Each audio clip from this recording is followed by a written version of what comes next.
Well, it's a little bit breezy for fishing at the moment, so I've taken the opportunity to kick back at Somerset Apartments here in the beautiful garden and have a look at some of the details of the tackle that I bring to a place like this. I've got some beautiful gear here from the Akuma range, and I've got a few more rods and reels with me, but these three here will be the ones that I use most. First up, my jigging and trolling reel. An Akuma Cedros, it's a CDS 10S. It does come in other sizes, but it's a high-speed reel.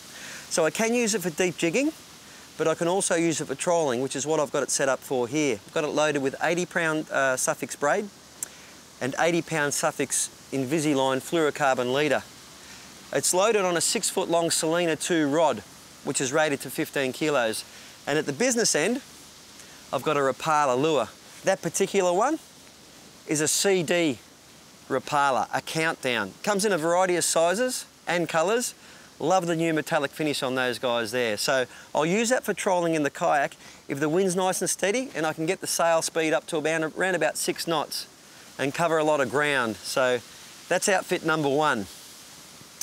Outfit number two, a spinning stick. A Selena 2 1600 reel, loaded up with 65-pound Suffix braid and 60-pound fluorocarbon leader from Suffix again. Now that's on a 7-foot Selena rod. It's a 702 saltwater heavy. It's a 2-piece. It breaks into 2 pieces here at the butt. It's rated between 10 and 15 kilos. Now, that 7-foot rod is very handy out of the kayak. It gives you a little bit more reach when you need to steer a fish around the front or back of the boat. At the business end, I've got the indispensable Williamson bucktail jig. One of few lures that comes with a really heavy hook, or one of few jig heads, I should say. On the tail is a Silstar slapstick in white.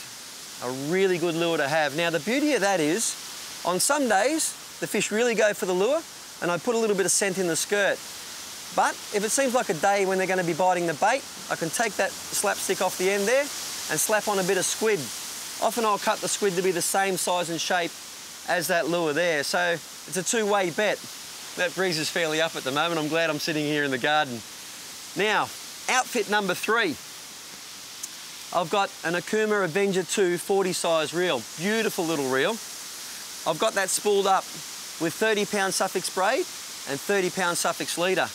Now I'm fishing that over a Torino rod. It's a 7'2" rod rated between 5 and 2 kilos. Now that rod there is particularly handy out of the kayak when you're spinning because it's got a short butt on it.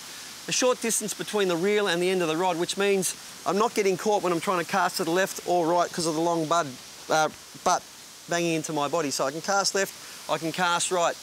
That rod is particularly suited to casting smaller plastics. I've currently got that on a 14-gram Storm Pro jig head and a Storm Pro shad, which is